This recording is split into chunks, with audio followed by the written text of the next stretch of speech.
मेरा ईमान है कि आप सब लोग मेरी आवाज को अच्छे तरीके से सुन सकते हैं।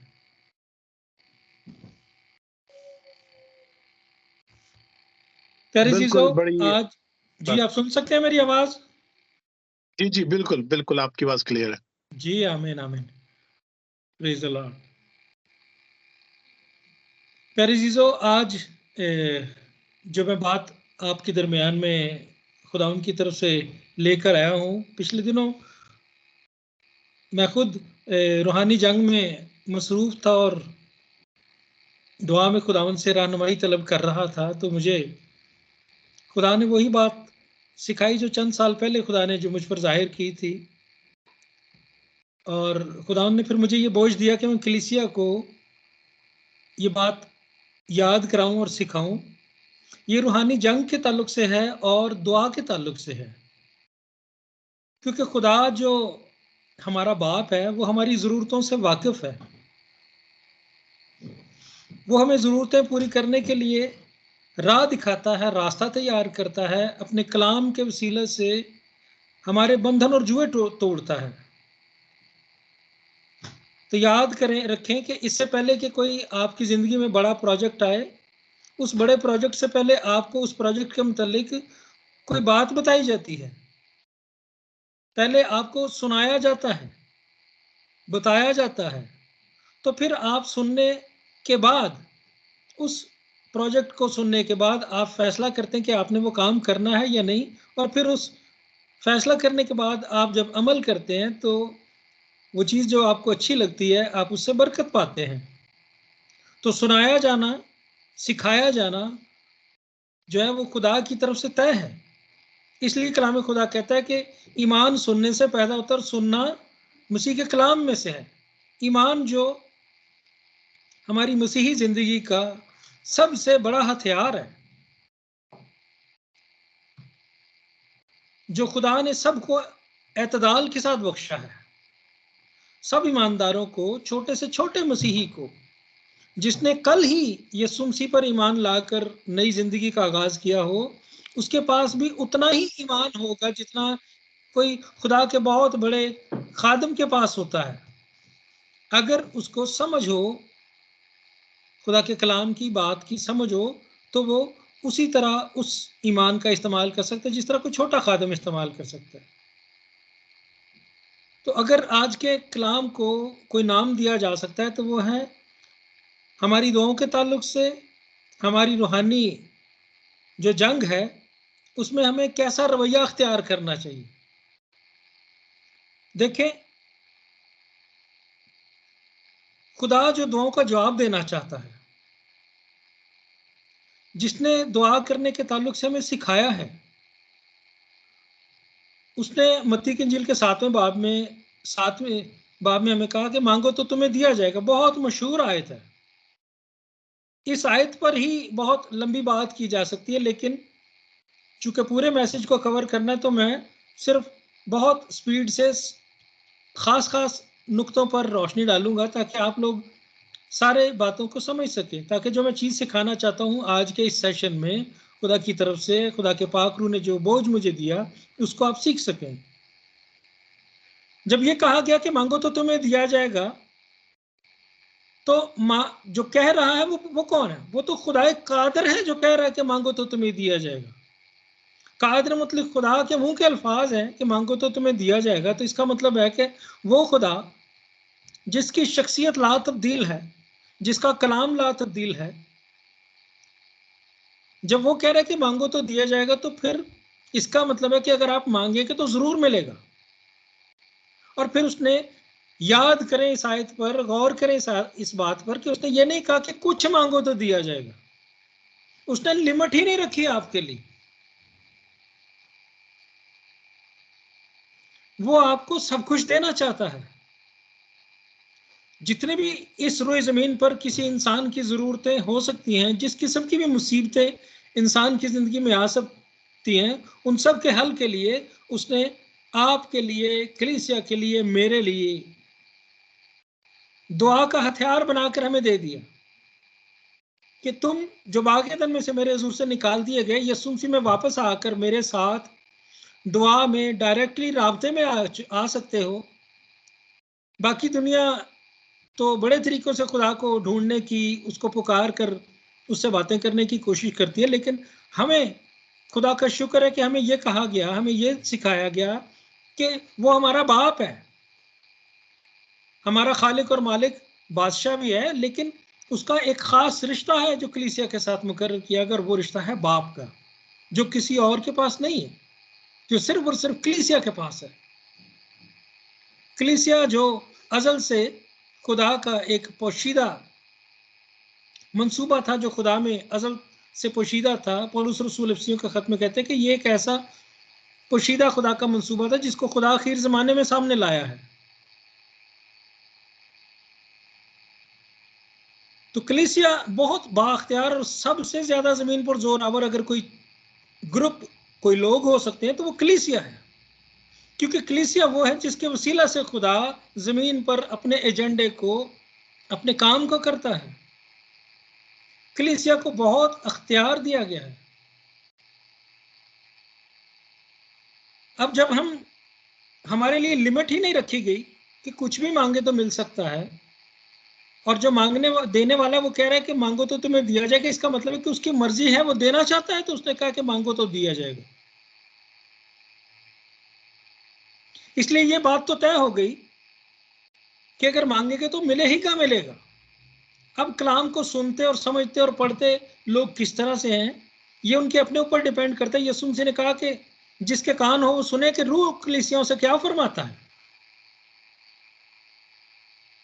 हम कैसे सुनते हैं, कैसे बात को समझते हैं, ये हमारे ऊपर डिपेंड करता है। अगर किसी कमरे में 8 या 10 दोस्तों का ग्रुप बैठा हो, और कोई खास दोस्त जिसके पास को बहुत अच्छा प्रोजेक्ट हो और वो प्रॉफिटेबल प्रोजेक्ट भी हो, और वो उनसे बात करे कि यार ये काम मेरे जहन में, अगर इसको किया जाए तो बहुत फ़ायदा हो सकता है, तो शायद 8 या 10 लोग जो वहाँ पर मौजूद हों, सब के सब उसकी बात सुनकर दिल में उससे इतफाक ना करें या डरें कि शायद ये मंसूबा काबिल अमल नहीं हो सकता। लेकिन एक कोई शख्स जो उस प्रॉफिटेबल मंसूबे को सुनकर दिल में बिठा ले और अमल करना शुरू कर दे, और जिंदगी में मुनाफा कमाना शुरू कर दे, तो वही कामयाब होगा जिसने उस बात को सुना और उसको पल्ले बांध लिया और फिर उस पर अमल करना शुरू कर दिया। सुना ही नहीं, पल्ले ही नहीं बांधा, बल्कि बाद में अमल शुरू कर दिया। तो फायदा वही उठाता है जो अमल करता है। कलाम को सुनने से ईमान पैदा होता है, और ईमान बगैर अमाल के मुर्दा है। जब तक आप अपने ईमान को अमल में नहीं लाते तो आपका ईमान जो है वो बगैर अमाल के मुर्दा सी सूरत में पड़ा रहता है आपके अंदर। तो जब ये कह दिया गया कि मांगो तो तुम्हें दिया जाएगा, तो इसका मतलब है कि देने वाला चाहता है कि जो कुछ मांगोगे मिलेगा, और जितना मांगोगे मिलेगा, जितनी जरूरत होगी। डरने की, झिझकने की, शर्माने की जरूरत नहीं है। ये डर और झिझक और शर्म ये गुनाह में गिरने के बाद इंसान के अंदर आया। तो कलीसिया जो खुदा में बहाल किए हुए लोग हैं, उनके अंदर डर और शर्म और झिझक नहीं होना चाहिए, खौफ नहीं होना चाहिए, क्योंकि मांगना जो है अपने बाप से आप मांग रहे हैं, अपने लिए मांग रहे हैं। और खुदा जो आपको बेहतरीन देखना चाहता है, खुदा आपको बीमार, गरीब, कसमपुरसी में फंसे हुए, हालात में के तले दबे हुए और पिसे हुए नहीं देखना चाहता। खुदा ने आपको जोरावर बनाया है, वो आपको सर बनाकर रखना चाहता है इस जमीन पर, दुम बनाकर नहीं रखना चाहता। खुदा आपको कमजोर नहीं देखता, वो आपको जोरावर बनाता है।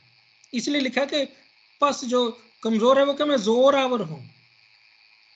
इसका मतलब है कि खुदा चाहता है कि आप जोरावर बने, खुदा हमें जोरावर बनाना चाहता है। तो फिर क्या हुआ कि हम ये देखते हैं कि कलीसिया की जो इतनी बड़ी तादाद है रोई जमीन पर, तो उसमें से चंद ही बातों का, दुआओं का जवाब उसे मिलता है। अब आप सब सोच रहे होंगे कि बात तो बड़ी सादा सी है, कि पहली वजह तो यह है कि हमारी दुआओं का जवाब हमारे शक की वजह से नहीं मिलता। जब हम शक करते हैं खुदा के कलाम पर, दुआ करके भूल जाते हैं कि हमने क्या दुआ की थी, और अपने मांगने पर यकीन नहीं रखते, और देने वाला जिसके पास सारे ही इंतजामात मौजूद हैं, जिसने यीशु मसीह में हमारे लिए सारे इंतजामात कर दिए हुए हैं, वो देना चाहता है। याद रखें कि हम कुछ भी खुदा से मांगेंगे तो उसको तैयार नहीं करना पड़ेगा, कि उसको टाइम लगेगा कुछ आपके लिए तैयार करने के लिए। उसने यीशु मसीह में हमारे लिए सब कुछ तैयार कर दिया हुआ है। अब सिर्फ हमें खुदा के बाप की मेज के पास से आकर जो भी हमारी जरूरत की चीज है वो उठानी और इस्तेमाल करनी है। हक के साथ आना है, अपनी पोजीशन को, अपने रिश्ते को समझना है खुदा के अंदर कि मैं क्या हूं। कलीसिया की सबसे बड़ी जो कमजोरी है इस वक्त रोई जमीन पर, बहुत से बड़ी तादाद जो है वो अपनी पोजीशन को और अपनी आइडेंटिटी को नहीं समझते कि हम मसीह में अदर हकीकत हैं क्या। आपको खुदा ने अपने फर्जंद डिक्लेयर किया है। पहला यूहन्ना की इंजील पहले बाब की 12वीं आयत में लिखा है कि बस जितनों ने उसे कबूल किया उसने उन्हें खुदा के फर्जंद होने का हक दिया। अब फर्जंद यानी बेटे और बेटियां जो हैं, उनको किसी से इजाजत की जरूरत नहीं है कि अपने बाप की मीरास में से कुछ इस्तेमाल करना चाहें तो कोई उन्हें रोकेगा। ना बाप की ये मर्जी है, वो तो कह रहे मांगो तो तुम्हें दिया जाएगा। अब जो चीज रोकती है वो हमारा एतकाद होता है। हम किस तरह के एतकाद से मांगते हैं। शक करेंगे, बेइत्कादी का मुजाहरा करेंगे तो फिर मौजज़ात नहीं होंगे। ईमान लाने वालों के दरमियान ये मौजज़ात होंगे। यीशु मसीह ने कहा, मरकज़ की इंजील के 16 बाब की आखिरी आयत पढ़ें आप, तो लिखा है कि ईमान लाने वालों के दरमियान ये मौजज़े होंगे। वो बीमारों पर हाथ रखेंगे तो अच्छे होंगे, वो बदरुओं को डांटेंगे तो बदरुएं भाग जाएंगे, वो मुर्दों को जिंदा करेंगे, और अगर कोई जहर आलूद चीज़ भी पी लेंगे तो किसी चीज़ का उन पर कोई असर नहीं होगा। वो ईमानदार है। वो यीशु मसीह में खुदा के यहाँ एक नई मखलूक तस्वर की गए। पर सब जो यीशु मसीह में वो नई मखलूक है। करंथियों के खत 5वें बाब की 17वीं आयत में, दूसरा करंथियों 5वें बाब की 17वीं आयत में लिखा है, पर सब जो यीशु मसीह में है वो नई मखलूक है। जब आप नई मखलूक है, नया इंसान है, तो इस नए इंसान पर अबलीस गालिब नहीं आ सकता। आलम अरवा यानी स्पिरिट वर्ल्ड जो है, जो रूहें हैं, यानी रूहानी दुनिया दो किस्म की है।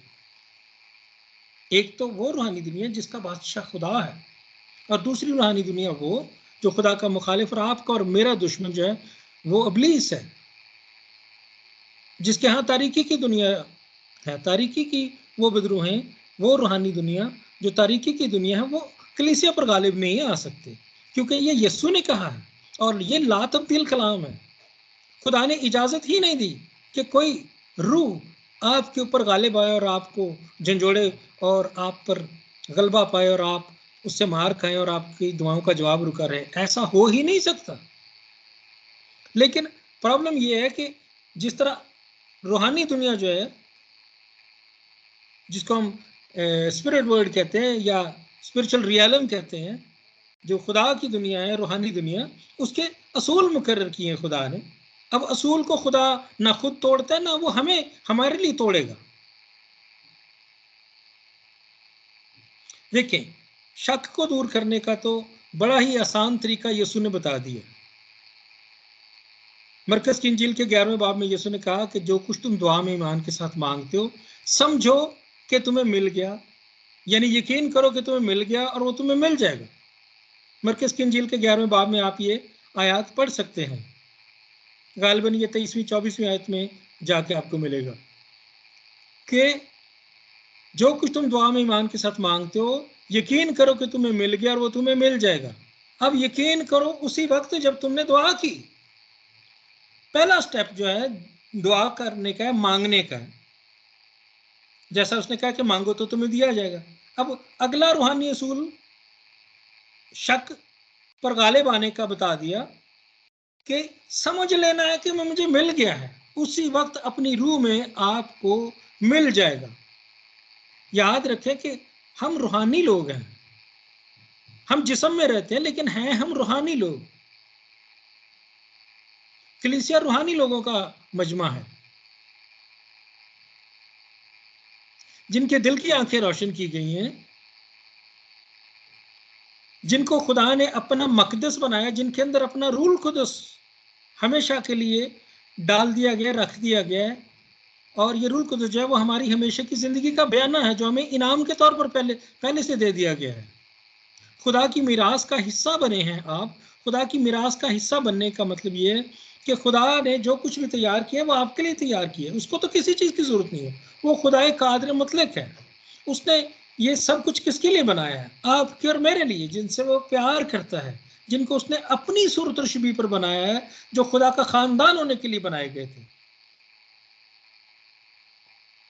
याद रखिए कि शुरू ही से आदम को खुदा का खानदान का हिस्सा बनाया गया था। इसलिए खुदा ने उसे बागेदन से तो निकाला, लेकिन अपने दिल से नहीं निकाला। और फिर उसको वापस लाने के लिए खुद अपने मुजस्सम कलाम को, यानी अपने इकलौते बेटे को भेजा, ताकि रिश्ता दोबारा से बन जाए और वो दूरी खत्म हो जाए। अब शक पर गालिब आने के लिए, शक से बचने के लिए आपको उसी वक्त समझ लेना कि मुझे मिल गया है। और फिर क्या कहा? और वो तुम्हें मिल जाएगा।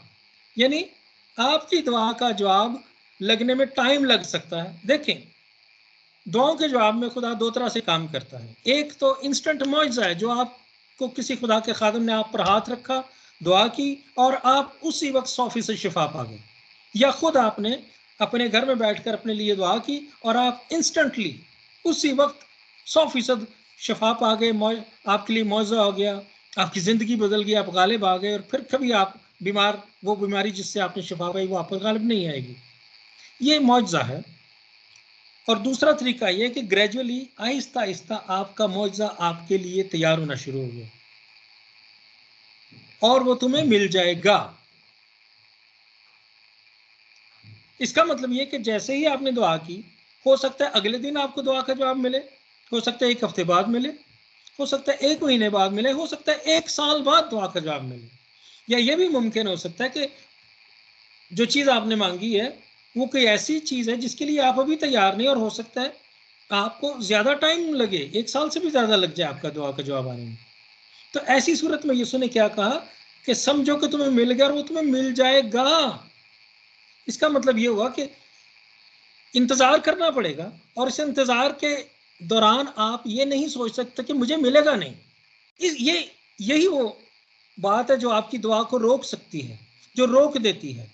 हमारा रवैया दर हकीकत दुआ करने के बाद मेजॉरिटी का ऐसा होता है कि वो दूसरे से, खादमों से दुआएं करवाते हैं। पारी साहब दुआ करो, खुदा का खादम दुआ करे मेरे लिए, तो शायद कुछ हो जाएगा। यीशु ने तो आपको खुद ही तरीकाकार बता दिया कि खुद ही मांग लो और फिर यकीन कर लो कि मुझे मिल गया है, और फिर वो तुम्हें मिल जाएगा। उसके बाद ये नहीं सोचना कि मुझे नहीं मिलेगा। अब ये सोचना जो है ना, हमारी जो सोचे और ख्याल जो हैं, उसको कंट्रोल करना बहुत मुश्किल होता है, लेकिन ये पॉसिबल चीज है। मुश्किल इसलिए होता है कि ज्यादा लोग इसकी प्रैक्टिस नहीं करते, अपने ख्यालों को कंट्रोल करने की। देखें, ख्यालों की दुनिया, हमारी इमेजिनेशन जो पावर है, वो खुदा ने हमारे अंदर फिट की हुई है, बना के हमें दी हुई है। हमारे अंदर इमेजिनेशन की सलाहियत क्यों खुदा ने डाली? क्योंकि ये हमारी जात का बहुत अहम हिस्सा है। खुदा के नज़दीक आपकी और मेरी जो इमेजिनेशन की जो पावर है, जो सोचने और थिंकिंग पावर जो है, सोचो और ख्यालों की जो दुनिया है हमारी, वो बहुत रियलिटी की दुनिया है, हकीकी दुनिया है खुदा के नज़दीक। और इसकी मिसाल मैं आपको दे देता हूँ, कलाम में से समझा देता हूँ आसानी से। देखिए, यीशु ने कहा कि अगर कोई शख्स किसी औरत पर बुरी निगाह से देखेगा तो अपने दिल में उसके साथ जनाकारी कर चुका। अब उसने की तो नहीं, फिजिकल मिलाप नहीं हुआ, जिस्मानी मिलाप नहीं हुआ दोनों का, लेकिन खुदा के नजदीक उसने वो काम कर लिया। क्यों? क्योंकि उसने अपने जहन में सोचा। तो जो कुछ आप सोचते हैं वो खुदा के नजदीक हकीकी होता है। हम बहुत से लोगों से जिनसे नफरत करते हैं, उनके सामने आते हैं, दिल में बड़े बुरे ख्याल आते हैं कि मैं इसको थप्पड़ मारूं, मैं इसको मुक्का मारूं, मैं इसके गालियां दूं, मैं इसके साथ ये करूं। अगर ऐसे ख्याल किसी शख्स के बारे में आते हैं तो फौरन उसके लिए माफी मांगे। क्योंकि वो खुदा के नजदीक हकीकी बात है जो आपने कर दी है।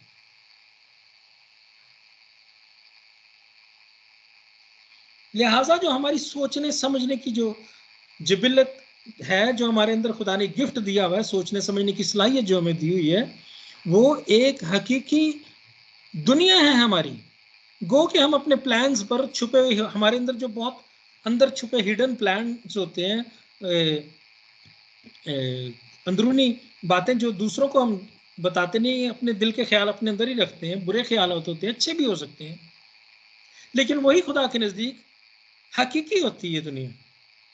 जैसा किसी इंसान के दिल के अंदेशे होते हैं, वैसे ही उसकी ज़िंदगी होती है। मिसाल की किताब ये सिखाती है। हमारे अंदर की कड़वाहट, हमारे अंदर की खराबी हमारी सेहत पे इफेक्ट करती है, लेकिन वही इंसान जब यीशु मसीह में आता है तो उसके ख्यालात बदल जाते हैं, उसकी सोचें बदल जाती हैं। पहले उसके अंदर बदले की जो है वो कैफियत होती है, लोगों के खिलाफ गुस्सा होता है, गालियां होती हैं, बदी होती है, लेकिन अब वो डरता है खुदा से और ऐसी सोचें नहीं रखता। तो सोचों का बदल जाना ही दर हकीकत नई पैदाइश कहलाता है, नया शख्स बन जाता है। और ये बतदरीज अमल जारी रहता है हर एक खुदा के खादम की ज़िंदगी में, जब तक वो रोई ज़मीन पर मौजूद रहता है। क्योंकि नजात पाने के बाद आप तकदीस के अमल से गुजर रहे हैं थ्रू आउट योर लाइफ, सारी ज़िंदगी आप तामीर हो रहे हैं। तो सोचों और ख्यालों को कंट्रोल करना ये आपकी अपनी जिम्मेदारी है। आप सोच नहीं सकते कि मुझे मिलेगा नहीं। अगर आपकी दुआओं का जवाब नहीं आ रहा, डिले है, तो आपको इंतजार के वक्त में से गुजर रहे हैं। अब इंतजार, जब खुदा ने ये कह दिया कि वो तुम्हें मिल जाएगा, तो इसका मतलब ये कि रूहानी आलम में खुदा ने कुछ करना शुरू कर दिया है आपके लिए, और वो चीज आपको नजर नहीं आ रही जो खुदा आपके लिए पीछे कर रहा है आपकी दुआओं का जवाब देने के लिए।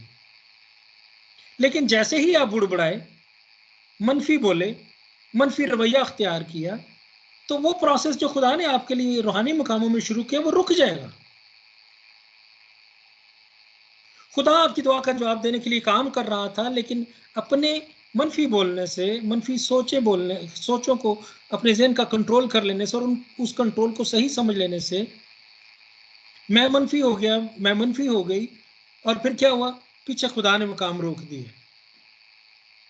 याद रखें कि आप और मैं इब्लीस के साथ एक रूहानी जंग में हैं। मनफी ख्यालात, खौफ के ख्यालात, भलाई के जो ख्यालात नहीं होते, वो इब्लीस की तरफ से आते हैं। खुदा इस दुनिया को कभी बुराई में फंसे हुए नहीं देखना चाहता था।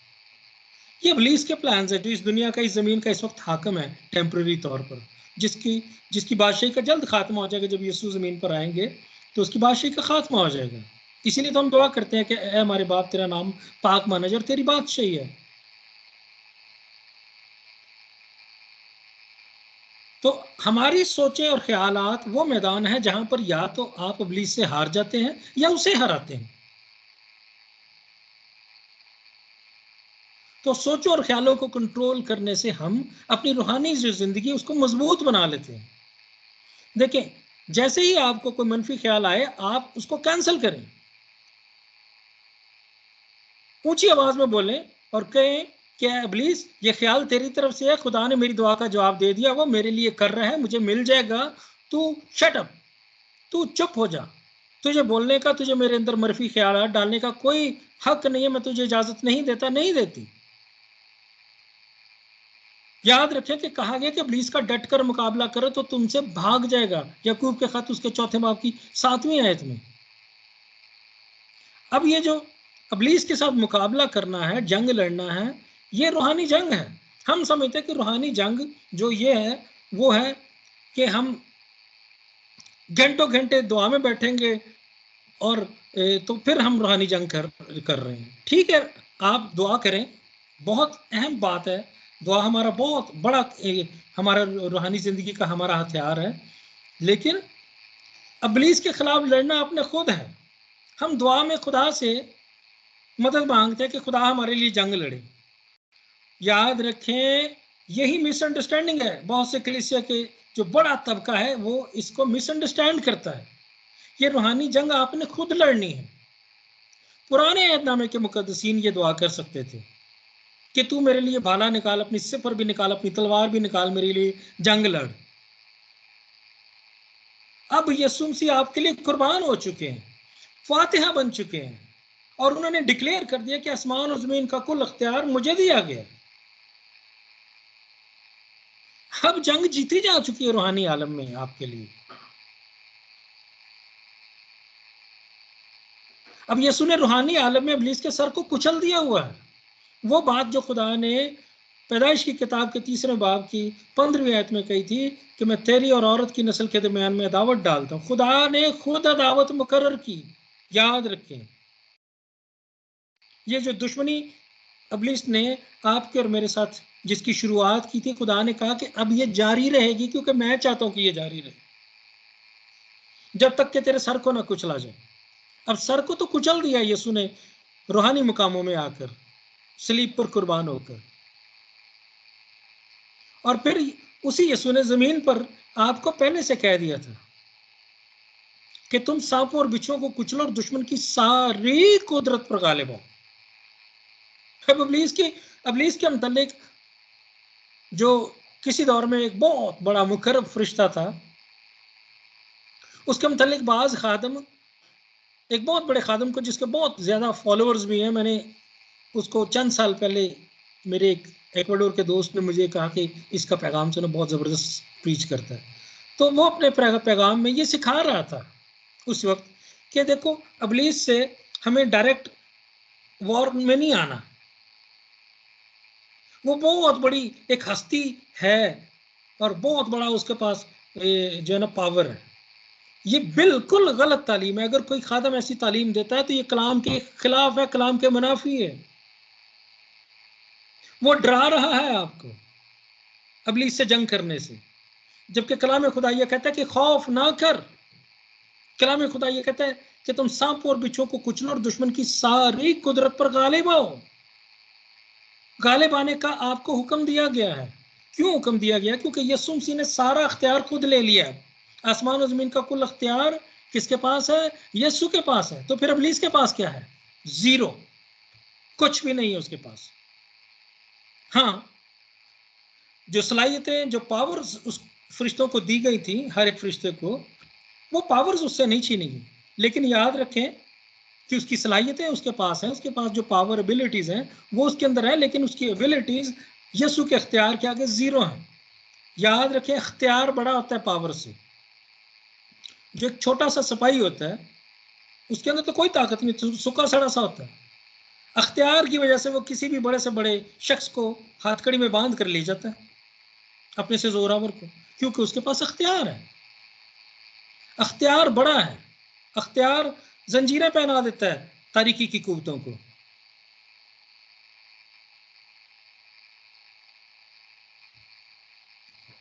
तो आपके साथ यीशु ने अपना अख्तियार शेयर किया है। कलीसिया को यीशु ने, जो अख्तियार यीशु के पास है, वो कलीसिया के साथ यीशु नासरी शेयर कर रहे हैं अपना अख्तियार। आपको खुद इब्लीस को डांटना होगा, उन ख्यालों को डांटना होगा, ऊंची आवाज में बोलना होगा। याद रखें कि हम दुआ में खुदा से बात करते रहते कि खुदावंद हमारे लिए जंग लड़े। पुराने अहदनामे के मुकद्दसीन ये दुआ करते थे कि खुदा से कि तू हमारे लिए जंग लड़। नए अहदनामे के मुकद्दसीन जो हैं, जो आप और मैं हैं, हमें बाख्तियार बना दिया गया है। यीशु का नाम हमें दे दिया गया है। ये नाम पुराने अहदनामे के मुकद्दसीन के पास नहीं था कि जिससे वो इब्लीस को डराते और भगाते। आपके पास यीशु का नाम है, यीशु का लहू है जो आपके लिए बोलता है, आपके लिए पुकारता है। जब हाबल का खून पुकार सकता था, तो यीशु का खून जो बहुत ही पावरफुल है, जो आपके लिए बहाया गया, वो कैसे जोरदार तरीके से पुकारता है और इब्लीस डरता है उससे। यीशु के नाम और यीशु के लहू से इब्लीस डरता है। याद रखिए, जब आप यीशु का नाम लेकर इब्लीस को पुकारेंगे और उसे हुक्म देंगे कि दूर हो जा, तो वो दूर होगा। क्यों? कि कलाम खुदा आपको ये सिखा रहा है कि इब्लीस का डट कर मुकाबला करो तो वो तुमसे भाग जाएगा। याकूब का खत 4 बाब 7वीं आयत। खुदा आपको सिखा रहा है रूहानी असूल कि एक तो मांग ले, जैसे ही दुआ मांगी समझ लो कि तुम्हें मिल गया, और फिर वो तुम्हें मिल जाएगा। और उस इंतजार के दौरान अगर कोई मनफी ख्याल आए तो उसको डांटो, उस पर गालिब आओ, उसको खुदा के खिलाफ सर ना उठाने दो। देखें करंथियों के खत में पौलुस रसूल क्या कहता है, दूसरा करंथियों उसके साथ 10वें बाब के अंदर पौलुस रसूल कहता है कि हर एक ख्याल, ऐसी बात जो खुदा के खिलाफ सर उठाए है, हम उसको ढा देते हैं।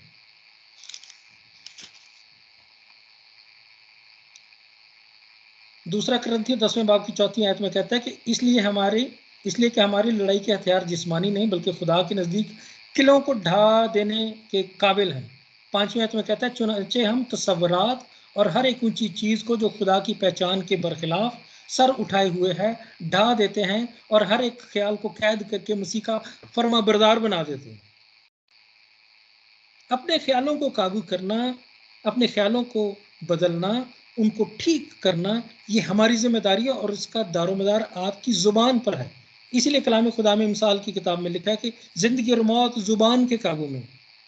जब आप अपने बच्चों को डांटते वक्त उनके खिलाफ बदवा देते हैं या लानत भेजते हैं, तो ये इससे बात से परहेज करें।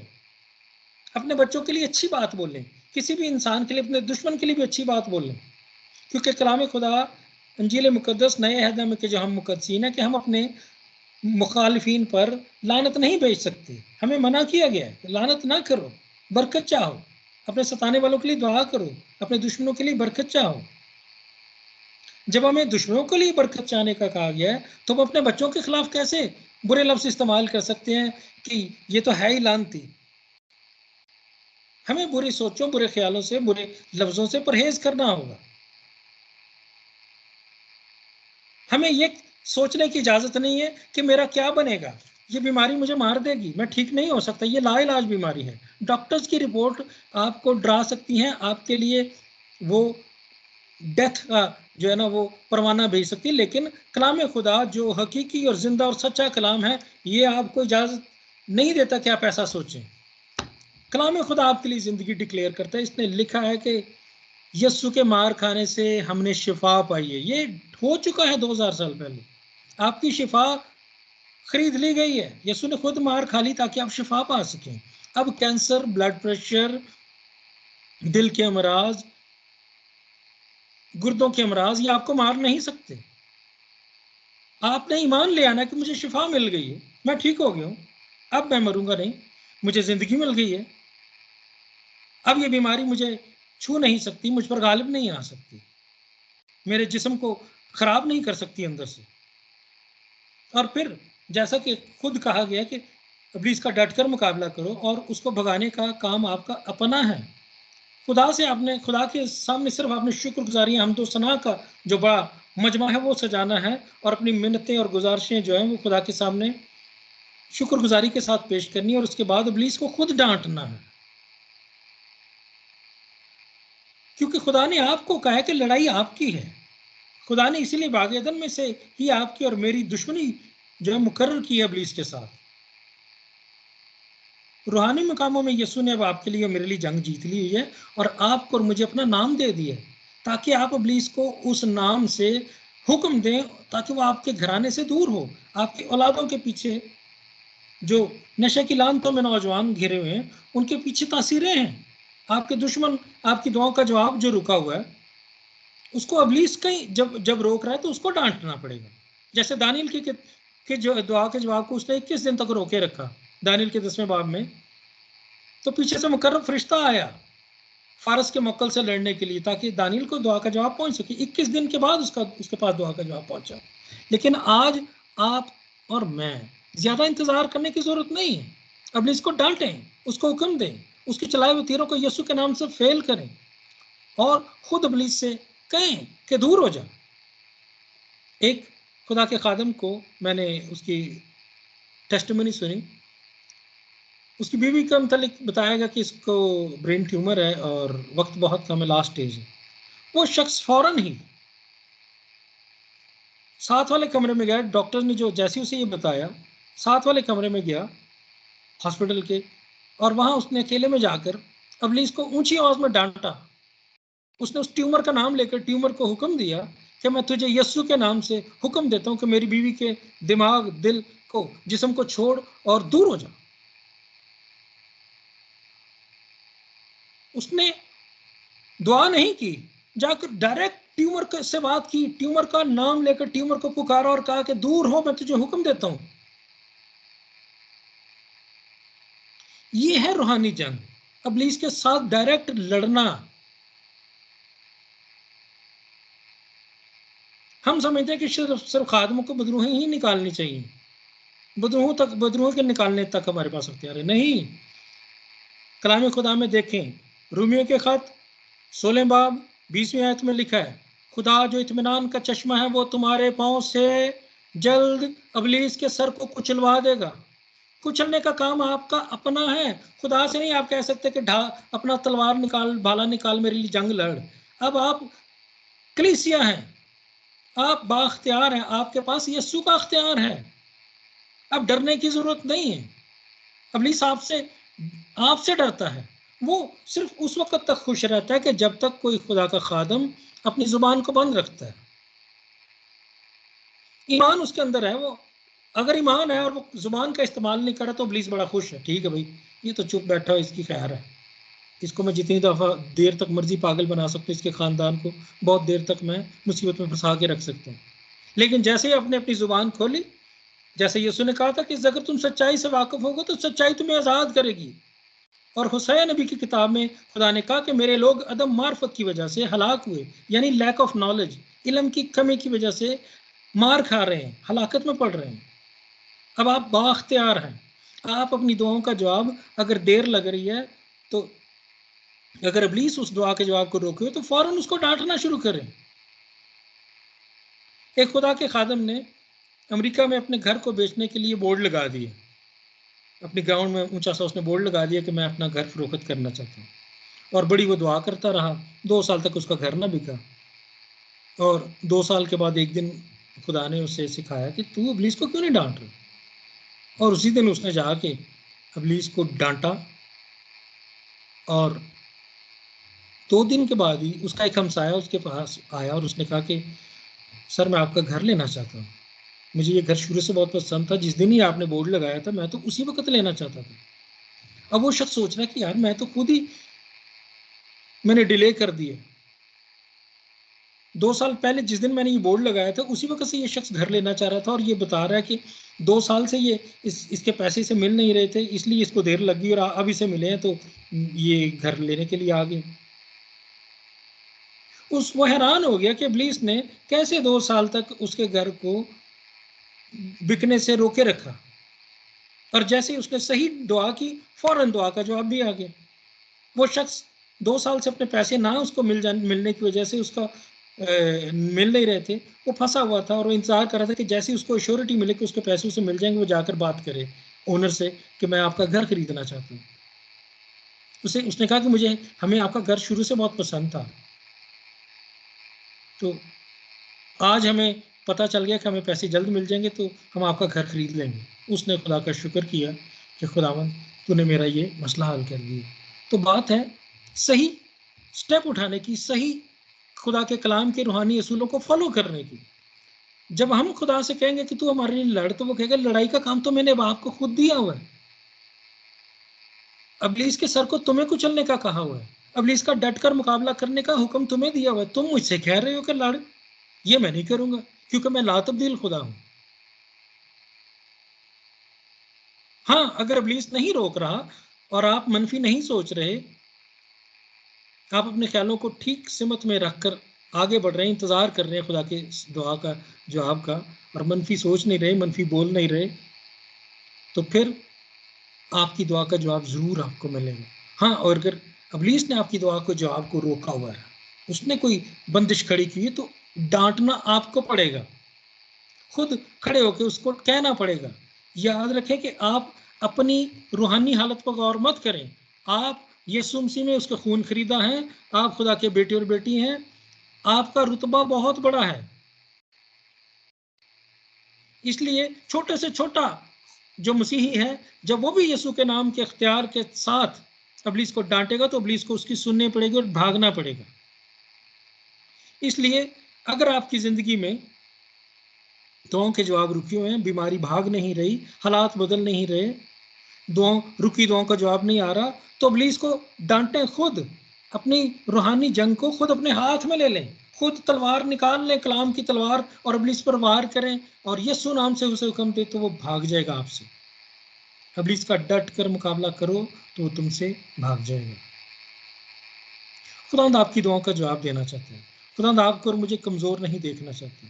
इब्लीस जो हमारा दुश्मन है, हम इस दुश्मनी को सीरियसली नहीं लेते, लेकिन वो बिल्कुल संजीदगी से लेते हैं। वो प्लानिंग करता है, वो दूसरे लोगों को आपके खिलाफ खड़ा करता है, वो ऐसे रोड़े आपकी राह में अटकाता है ताकि आपका सफर लंबा हो जाए।